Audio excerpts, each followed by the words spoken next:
Okay, I'm Ginger, and we're still here. Let's start with the kids again. What's something from this week that stuck with you?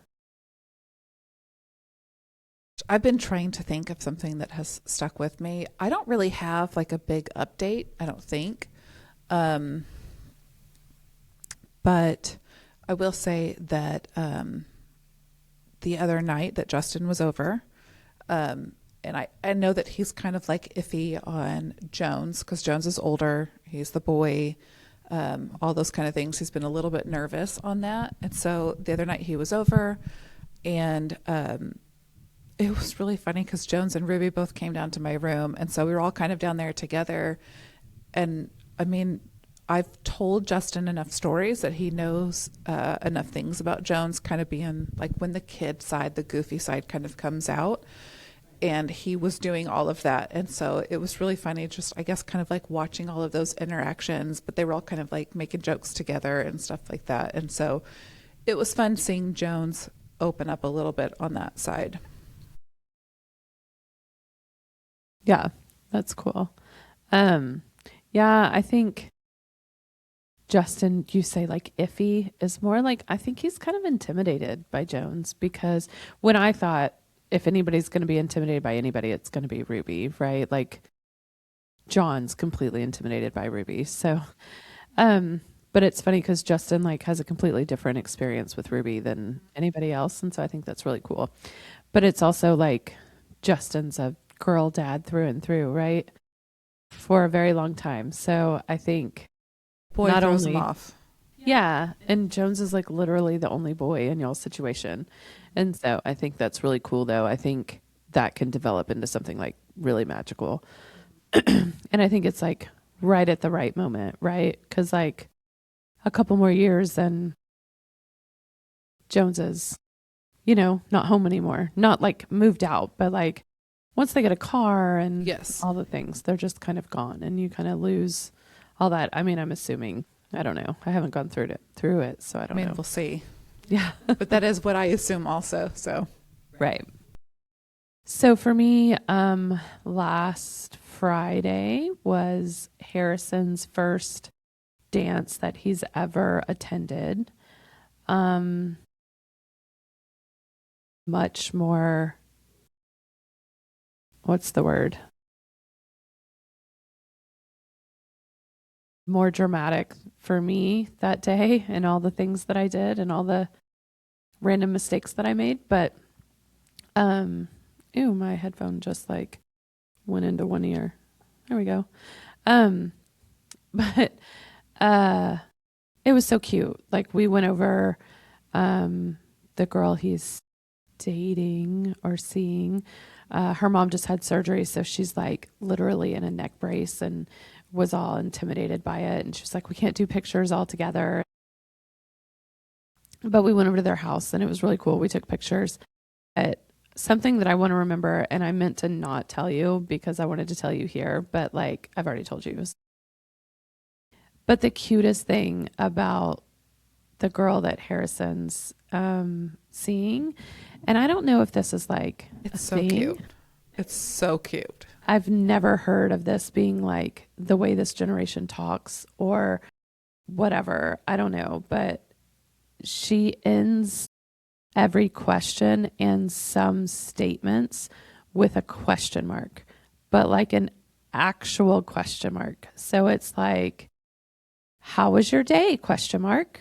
And it's like the cutest thing I have ever. It's like you're text to talking or you're like talking to text and it and you want to put a question mark and that's how she talks and I think it is the sweetest thing ever. And so it's something I want to remember that like 5 years I'm going to be like, "Oh my gosh, remember that girl that Harrison dated that ended everything with a question mark?" And then she also says bye-bye when she leaves. And so I'm trying to get in the habit that whenever Harrison gets out of the car, I go, bye bye. I'm going to say that to him today. Do I I pick him up know. today? No, he has sectionals. Yeah. I'll say No, it to he him has, tomorrow. ugh, yeah, he has sectionals and then he has sailing right after. So I was going to ask you if I could like go hang out at your boyfriend's house before the club opens. I meant to ask that. Sorry.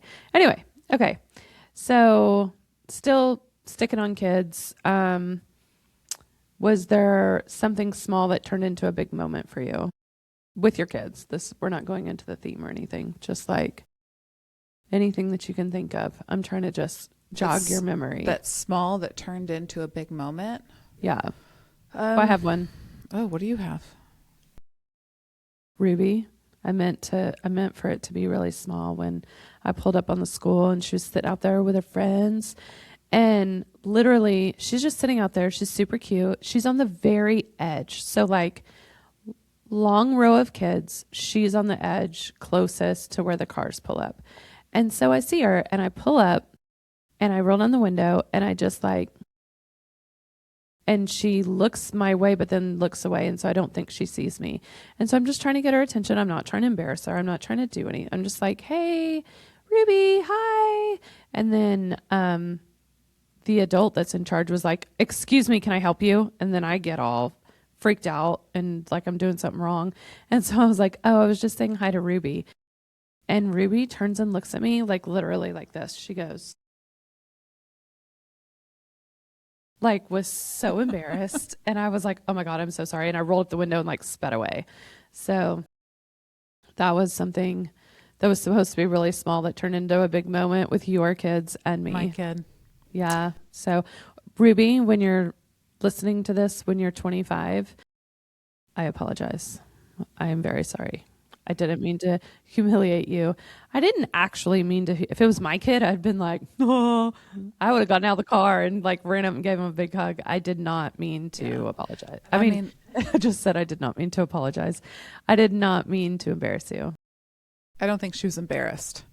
But I mean, does she get embarrassed?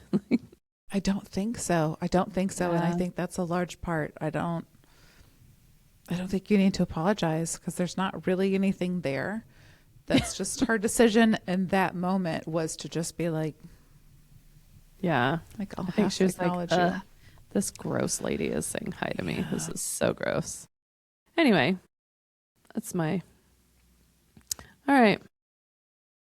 Moving on to our theme. Our theme this week is moving on versus carrying it. So first question, do you think you're someone who moves on easily or carries things?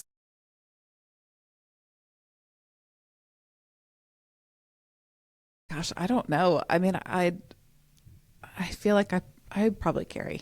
I think about things a lot. But I like to think that I move on. I don't know. That's a really hard question to answer in a lot of different ways. Like I don't know which way to think, which way to go right now with my thoughts, and I don't know which one I do. It's a hard one to answer.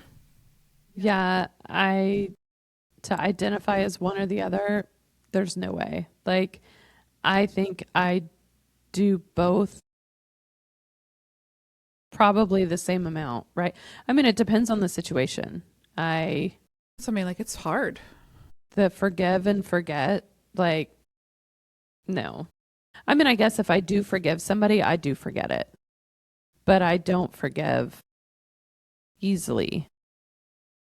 And I mean, like, that's the whole thing, right? Like, if you don't forgive someone, you're poisoning yourself. You're like drinking poison, waiting for someone else to die, or I don't know how that goes, but you know what I mean? Like, but there's certain things that I just don't forgive and I don't forget. There's certain things that like people really hurt me in the past. I can think of like one specific story a long time ago when I don't want to name people. I don't want to talk about it, but I don't forgive and I haven't forgotten, but I'm still friends with that person and I don't hold them like accountable to, it was a different time in their life, different time in my life. They still did the thing. I haven't forgotten it and I haven't necessarily forgiven them. I do still carry it, but I can move past it in our relationship as like we have grown up since then. right? Right. But I still carry it 100%. And then there's other things that like people have done really awful things that I don't know, they apologized for. And I was like, okay. And so it's gone. It's legitimately gone. And so I've moved on. Um, and you know, there's also things I guess that have happened that they didn't apologize for, but I also like just don't care. But that's what I mean. Like, it's really hard to try to narrow that down, and I think Right. it's so specific to each situation and each person that it's so hard to Yeah. really decide. I mean, there are certain circumstances where there's times where I totally move on. There's times where I carry that. There's times where I decide that I'm going to try to move on, but still care. I mean, there's just so many things where it's like I can't totally say which one I do. Yeah. I But think I think the more respect I hold for someone, the easier it is for me to move on. Uh, the situation that I'm thinking about is like John and I. We do not hold on to things. Like I'll be upset about something, we'll either talk about it or we won't, but we don't hold on to it. We don't carry it on to the next conversation. I don't ever say, yeah, but remember when you did this thing? And he doesn't, you know, I mean, not that we argue all the time, but every new conflict is its own, like, specific environment, right? And I don't know where that came from. We didn't decide to do that. We didn't like go to therapy and decide that like we're not gonna we like draw a line in the sand that we're not. But I think we both have so much mutual respect for each other that we don't bring up old stuff ever. I mean, like our divorce, like I asked for a divorce. I left him and it was devastating. And even when I can tell when I'm in a group of people and people find out that we were divorced and got remarried, and I tell the story of my experience in that whole time, I can see it like grate on him. Where if the words I say, our divorce was the best thing that ever happened to us, I don't recommend it, but it was the best thing that ever happened to us. right. I can see him like seething because it's not the best thing that ever happened to him. Like, it was a terrible time and it was awful and we went through a lot of like really hard stuff. But I view it differently than he does, but he also like never, not one single time has he ever contradicted what I said or got me on the side and been like, "Hey, like we had two very different experiences at this Right. time." Like we don't talk about that. I mean, like it's not a problem. It's I don't know, and I think it's because we like respect each other. He knows that I'm not um talking about how great that time was for me. You know what I mean? Like it's we had two wildly different experiences, but it 100% brought us closer together. And I don't think we would be where we are. We definitely wouldn't have the same relationship that we have now if we wouldn't have gone through it.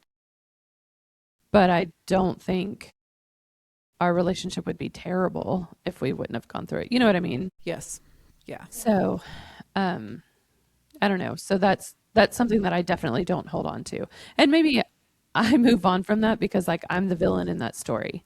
Like, and I wholeheartedly, I know you're gonna like come to my defense, be like, well, I don't know, I don't think you're the villain in that story, but like I am, like written down in a script, I am the villain in that story, and um, but he doesn't hold me to that. He doesn't carry that, and I very much appreciate that. I do disagree with you, but I'm not I going was to go gonna into say that. before you defend me, like, can we move on? Because you're very much gonna be like, that's not true, and I'm like, but it is. So anyway, what kind of things tend to stick with you longer than they should? Gosh. Um, I think I can only really think of outside of like my failed marriage, I think there's only one instance. There's two things. There's two people that I've had issues with in the past that have stayed with me far longer than they should. One was a friend. One is a now ex-family member. But I mean, and those are hard because it's people that you feel like are unfairly, unjustly attacking you. Like it always felt like a personal attack against me, and I'm left in a position where I can't defend myself, and I don't like that. I don't like when people want to say what they want to say, and they feel like they deserve the opportunity to get all of that out, and then when it's your turn, they shut you down. And I struggle really, really hard with that.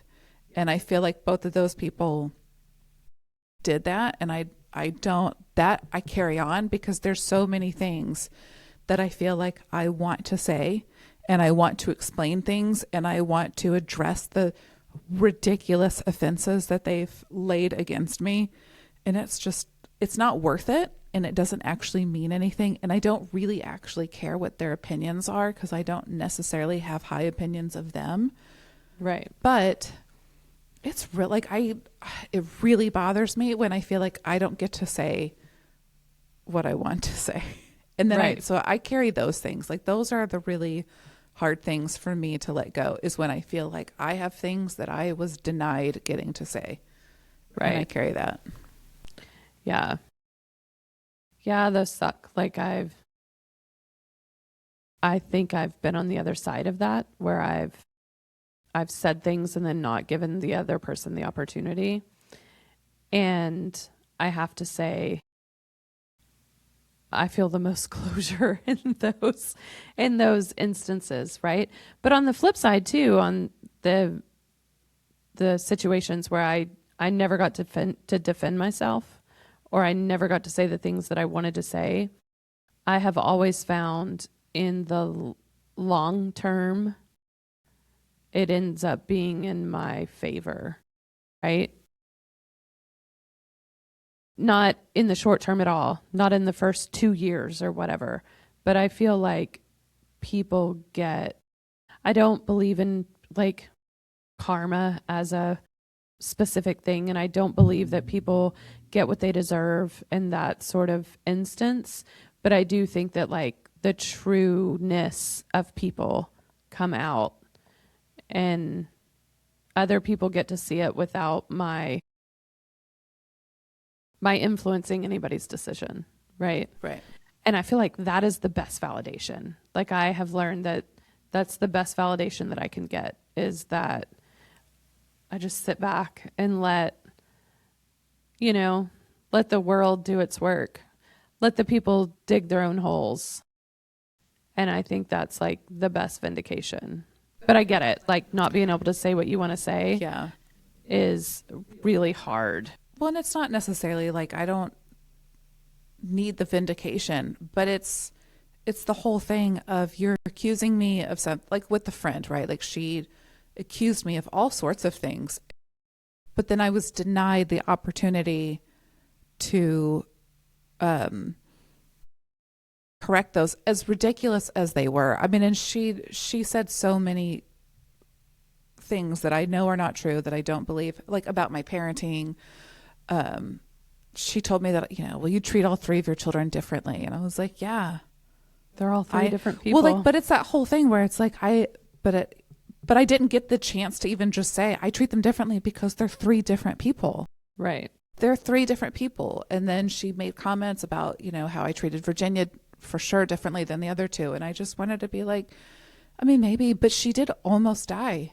Like I really almost lost her. And you know what? Like that does change your perspective as a parent when you're told that your child, and like told that she's going to die in really horrific ways.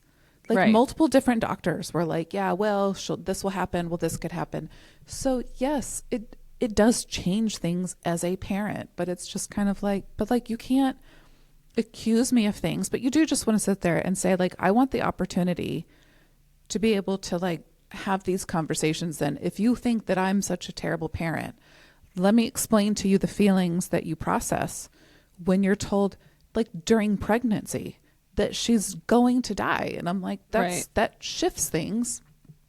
And not that I feel the need to defend myself, but it's always so frustrating whenever it's like you're laying all these like unjust things as charges against me. Like I'm failing and I'm a terrible person and what an awful mom I am. And it's just kind of like, but you have no idea what I've got. I didn't know you at that time. Like you don't know anything.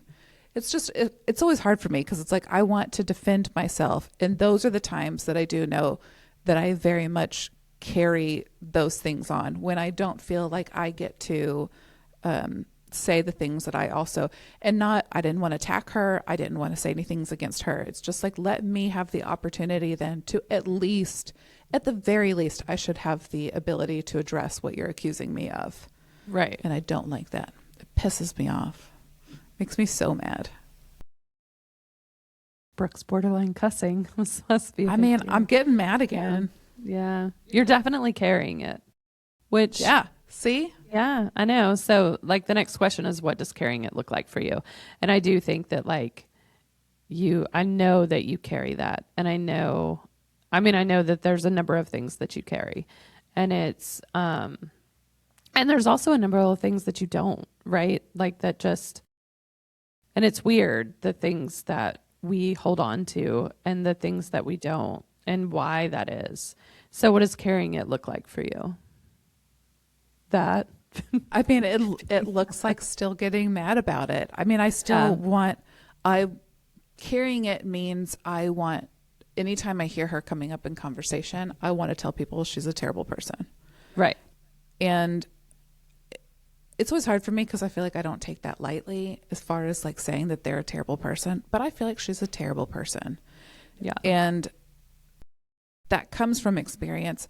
But then I think, like, to what you were saying earlier, though, is that what's really nice is every time she does come up in conversation, it is usually people saying, like, oh my gosh, I had to cut her out. This person was going crazy. You know, well, did you hear that so-and-so, that they were having issues, like they've left the school district because she's burned so many bridges. So there is a nice side where it's just like, I didn't have to say anything because they do usually show their true colors and people do end up seeing it and realizing, you know, what the issue was. But yeah. I mean, it's hard when somebody's like attacked you as a person. For sure. And you know that they're saying it. I know we've experienced it. I know everybody has experienced it. But yeah, I mean, like, it's really frustrating when they say things and it's just like, you have no idea. I feel like we talked about this at lunch, right? Where people spend things in a certain way and then more and more people, they find out on their own and then they just kind of go, oh yeah, no, you were right. Yeah, you were right. For sure. So what does actually moving on feel like, and how do you know you've done it?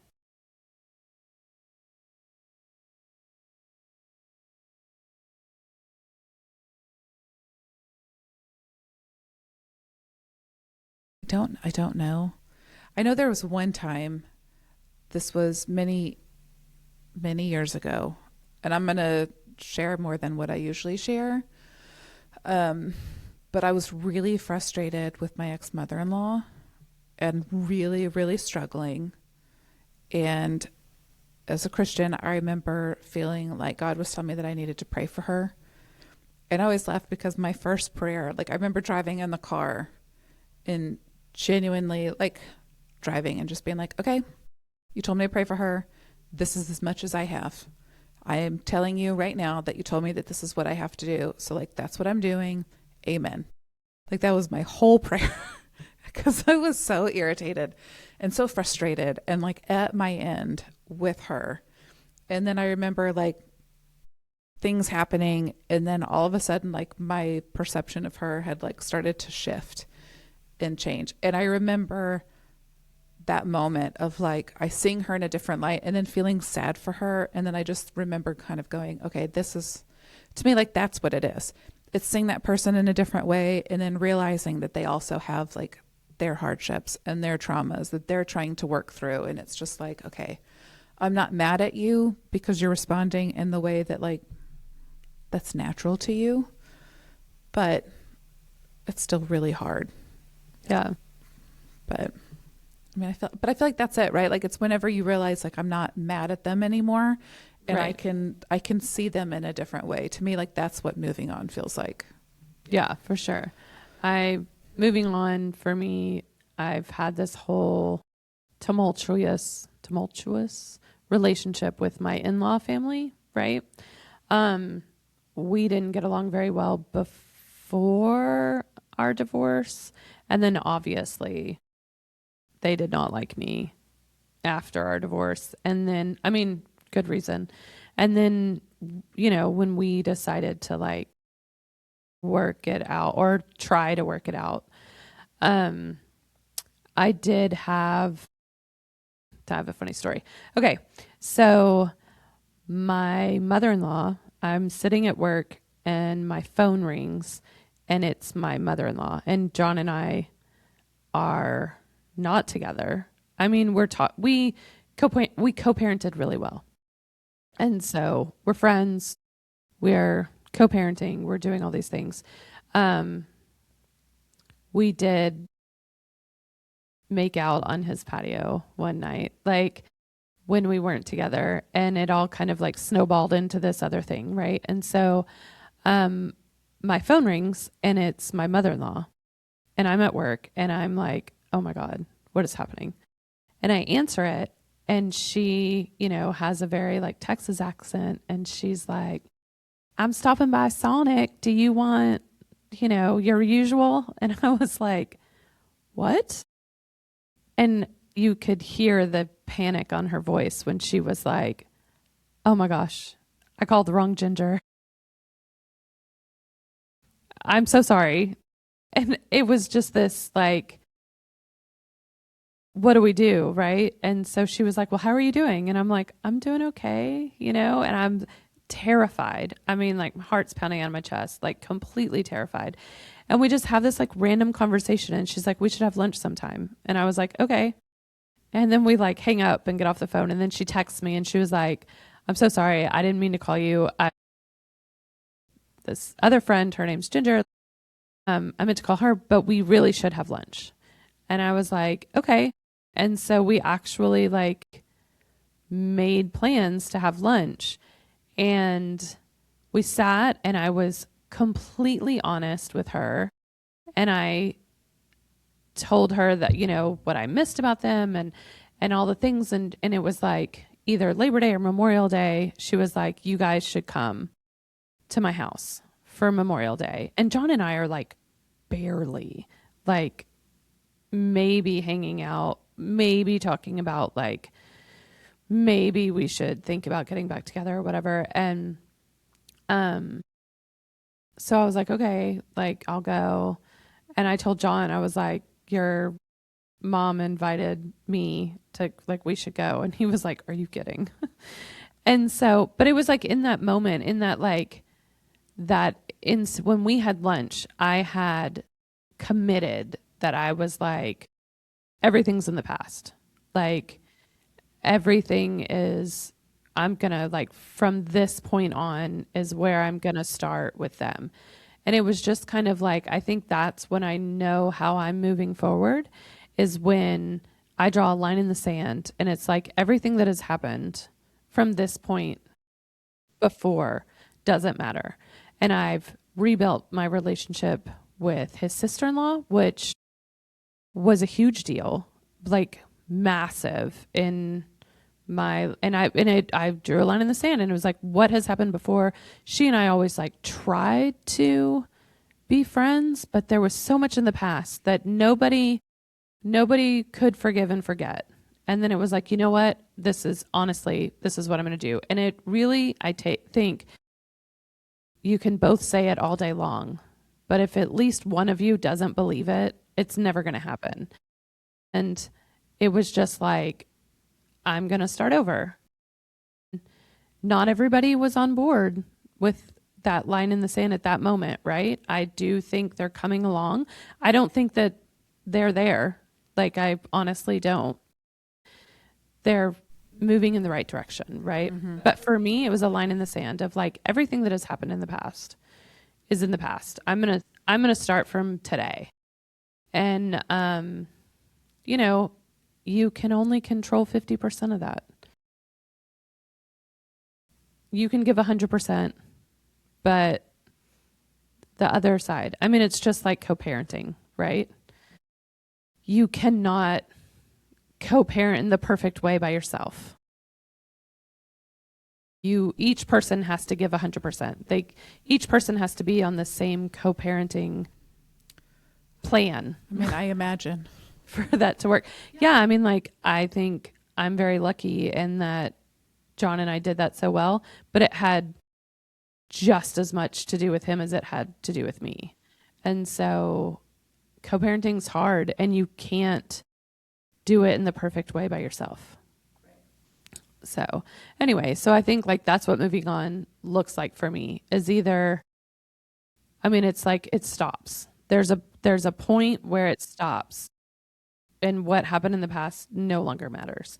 And there's very few things for me, I think, that unless I've forgotten them. Like, I either like they drop out of my head or I draw a line in the sand. Okay, so as a parent, do you think you hold on to things your kids do, or do you let them go quickly? I don't know. I mean, I think I let them go quickly. I don't think I hang on to things. I don't know what I would hang on to other than, I mean, other than that season with Virginia where everything was kind of touch and go and scary for a little bit. But that does stay with you for a while. But like things that they do that are, that get them in trouble and stuff like that, I don't think we hang on to any of that. I mean, it's the scary stuff more than the bad stuff, because what they do isn't really that bad. So yeah, I don't think I hang on to anything that my kids do. I mean, I don't know, I view them of these little like cave people making these like instantaneous decisions that they can't, I mean, like, I think we really instill in our kids that like you need to learn from these lessons, right? And I think Henry holds on to things way too long. I don't ever have to worry about him being held accountable for his mistakes because he stews on them way longer than he should. So he like hangs on to his shortcomings way longer than I ever would, right? I almost have to like talk him down from like, okay, that was 2 months ago. Like, we don't have to like keep it. And then like, I don't know, does Harrison get in trouble? Like, I don't. I think my kids are also like really good at letting things go. I think we've had to teach Henry how to do that. We've had to teach him to like stop having anxiety about things that have happened in the past. And so, yeah, no, I don't hang. See, I did again. Yeah, no, I don't hang on to anything that my kids do. Not any of the negative things. So have you ever carried something your kid did longer than they even remembered it? I don't think I have. Definitely not with Henry. I know Henry can like come into our room in the middle of the night because he's having a bad dream, and we're like, what's going on? And it has to do with like something that happened at school that he got in trouble for. And yeah, no, I don't. I mean, the only thing I can think of is how long. I mean, so Virginia had surgery at 1, and I think until she was about 5, I would freak out until like every daycare, every Mother's Day out, school. I was telling everybody like, if she starts like throwing up green bile, like she has to go to the emergency room immediately, because I was so terrified. But I mean, like, I mean, that's the only thing I can think of that I carried that fear with me for too long. But I don't think, I can't think of anything that they've done themselves that has lasted more than like a few conversations. I mean, the Right. conversations may stretch out because it comes up again at some point, but not like because it keeps going. Yeah. Okay, switching to relationships. In relationship, what's harder for you, letting go or bringing it up? Oh, letting go. I don't know. I mean, I like to bring things up because I like to talk about things, but I feel like I'm also pretty good about letting a lot of the smaller things go. Like I know when to pick my battles. I think picking battles is like a really big part of relationships, and I think you have to know when to bring things up and when to let things go. Um, but I don't know. I don't know that either one of them are harder to do. Yeah. I mean, I think it's just picking the right ones rather Right. than what's harder. Yeah, I think John, when I first, I don't know, like as a young adult, I grew up in a very argumentative, very like violent, loud household. So like every little thing was a huge fight. Um, that when I was young, like in my early 20s, I was just thinking about this weekend, that like in when I was in college, I fought like that. I fought with people like that, loud and threw things and yelled and got really upset, and it just is so not, I don't know, it's just like how I grew up, right? I thought that's how you argued. Um and I look back now and I think of like how embarrassed I am of like what 19, 20, 21-year-old me like did, and like the person that I was back then. But now, and especially like with John is very conflict adverse, like doesn't fight. We don't yell. Nobody raises their voice. Like we don't fight like that. That now I think I do have like a much more healthy relationship in like what I fight about, because what's worth bringing up? I mean, we talked about this before. Like nobody cares if you're right, right? We don't fight about anything. We do disagree about almost everything, but when it's not worth it, we both know like, oh my gosh, I'm not going to fight about this. I don't know how many times we say like, I'm not going to fight about this. Like, I don't care. I don't care if you're right or if I'm right. Like, I'm not going to fight about it. And I think we've learned with each other so much that, and we truly let it go. Like, I don't care. I don't care if you're right. I don't care if it's going to rain on Friday or if it's not. Like, I don't care. Like, I don't, what are we talking about? Our office, right? Like moving offices. I know John's, or nobody that works here is ever going to like listen to this. So this is like, I mean, like I get all worked up about this because I'm like, this isn't going to work. Like what we're talking about is not going to work. And but also like at the end of the day, like I don't care. Like I'm not going to be involved anymore because I don't care. It doesn't matter to me. Like, and so that's probably the most worked up I've been recently. And he doesn't even know that I'm just like, I don't care anymore. Like because it's not worth it. It's not worth the argument. It's not worth the fight. It's not worth me saying, I don't care and I'm not going to be involved anymore, because then it becomes something. And I've completely like moved on. And then it magically resolves itself, right? Like I don't have to, and if I would have thought about it, it would have become a bigger thing and for no reason. So I think like that's bringing up something, it's gonna have to be huge. Yes. Like it's gonna have to be where like this is gonna affect our relationship for me to bring it up. And then the two of us wholeheartedly trusting each other of like, I'm not gonna bring up, but I don't get jealous. He doesn't get jealous. There's nothing really for us to bring up, right? I mean, I don't, yeah, it would have to be a really big deal. Usually it's our kids. Usually it's like, Yeah. And that would do it. yeah. I mean, it's about like, what are we teaching our kids? I let Henry skip things. I let Henry like skip lacrosse practice. If he's like really stressed out about school, I let him skip, and John hates that. Like, and so we have like we navigate that. But those are like the big things that we talk about. And so like the next question, do you think moving on sometimes just means not talking about it? Sometimes, I guess. I mean, like sometimes it's not worth talking about it.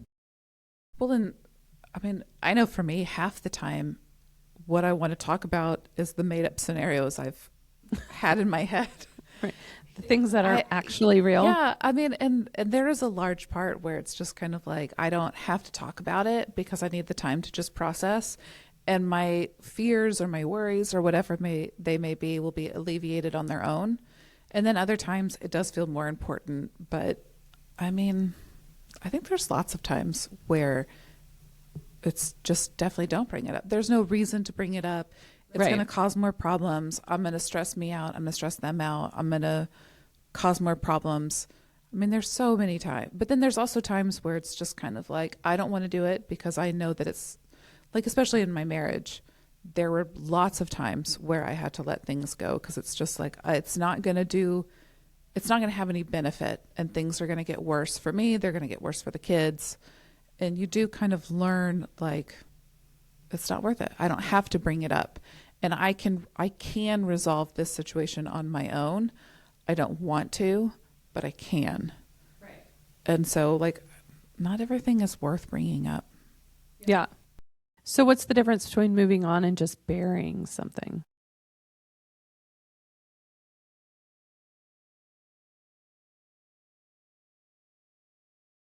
What's the difference? I mean, that's hard. I feel like I did a lot of bearing the weight of things in my marriage. And I feel like I'm learning now that that there is a difference. I don't know that I've totally discovered what the difference is. I know that it's more for myself. I feel better having a partner now that I can talk to and I can share my burdens with, and I don't have to bear the weight of every feeling, every emotion, I'm used to carrying all of my burdens and emotions and feelings plus my partners. I had to do that through the whole marriage of like both of our feelings. I had to navigate his and mine for the two of us. And so it's really different now, not having to do that and not even like having to navigate my own by myself. So I don't know that I know the difference, but I do know there is a difference. Yeah, for me, I think the difference is burying something is something that you should talk about. And moving on is something that you shouldn't. It isn't necessary to talk about. You know, just like not talking about something because you don't want to, or you don't want the outcome of it, or it's not that it's not worth it, but when the situation dictates that it actually isn't worth it because talking about it either makes it so much worse or whatever. But like burying something to me is something unfinished, something that you can't move on from, something that's just going to pile up. It's just, but in your head, you don't think it's worth it because it's not worth the catastrophicness that's going to come out of it, right? But you need to talk about it. That's the difference for me. I think that makes a lot of sense. Yeah, burying something is like something you can't move on from, but you just still don't want to talk about it. And then moving on is letting it go. Like you can just like draw a line in the sand and be like, that's in the past. I feel like that's good. I like it. Same. Same, girl, same. All right, so friendships. Have you ever carried something in a friendship that the other person had no idea about?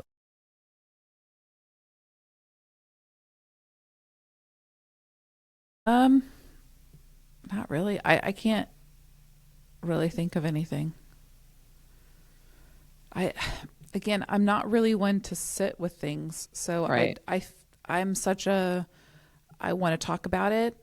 Even on the times the longest I think I ever really did in a friendship was when Jamin and I had gotten engaged, and one of my closest, my longest time friend, she got upset with me that it was really frustrating because I had sent out word about our engagement. I like called my parents. I did all the things. I had called one of my mom's closest friends, and she spread the word. And so word got around, and my friend got really mad at me that she didn't hear it from me first. But I was in Louisiana. We got engaged there. So I wasn't home, and I wanted to come home, and I wanted to be able to tell my friends, and I didn't get the opportunity to. And it felt really frustrating for me that she got mad at me for that. And I didn't ask her to be a bridesmaid.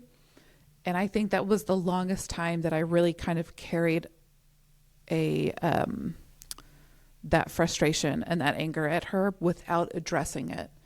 And Yeah. then I think it was like 3 weeks before my wedding, I think I kind of realized what I had done, and that I let that frustration get in the way because I didn't ask her. And I mean, like, diapers. Like, we've been friends since diapers. And Wow. I freaked out. And the realization of her not being in my wedding really hit me. And it hit me in a very strong way. And I remember freaking out and calling where we got the bridesmaids' dresses. My matron of honor was even like, I'll step out. Right. We'll have to do what we have to. And I think that's the longest time. But I do remember finally addressing that with her at my bachelorette party and just apologizing and explaining to her why I was upset and why I was hurt. And it was so freeing. I mean, for like 10 months, I just wore that, and it was so nice to kind of like put that to the side. But I Yeah. think that's the longest that I can remember, like, having a thing with friends. Yeah. I think I've carried things in friendships that other people have no idea about, but I also like feel like they should. This summer, I feel like I did that. And it's just frustrating that the other person has no idea. Like, still has no idea, I think. And so, but I think I've done that. Like, I think I've done that a lot where I just like, I'm frustrated or I'm upset, but it's not worth the conversation. And so I just pull away and walk away. And but yeah, I mean, I think they should have an idea, right? It should be well known, but I don't know. Yeah, I think I do that. But I also think like I've moved on, like I have put that in the past. I'm not currently dwelling on that. That's a good example of a time that I've just like let it go and not, I mean, I still think about that person and care of their livelihood, their existence, but just let it go. So do you think we're good at actually letting things go with each other? Yes. And Yeah. I'm not saying that because the battery on my computer is about to die.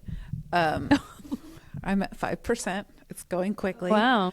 But yes, yeah, I think we're very quick to address anything that we feel Yeah. might get in the way. I mean, no matter how small it may be. Yeah. Right. Yeah. And I think we're also good at like, I don't know, I think you and I don't have a lot of drama because we don't cause a lot of drama with each other. That if there's an issue, it's always like, hey, are you upset about something? Like, what's going on? And the other person can either say yes or no, but like, I don't ever think that you're saying no when there is something. Like, I take everything you say at face value. We can get off sometimes, and we either talk about it or we let it go. You know what I mean? Like it's just I don't I don't ever think that you're like keeping anything from me or are mad at me and not going to say it. And I think that's like a big part of friendships. Like a lot of people will, I'll ask you if there's a problem and you go, no, there's not a problem. And then I don't believe what you say. And I don't think we have that. Oh, you're gone. Your face is still there. Is it? Well, we're still here.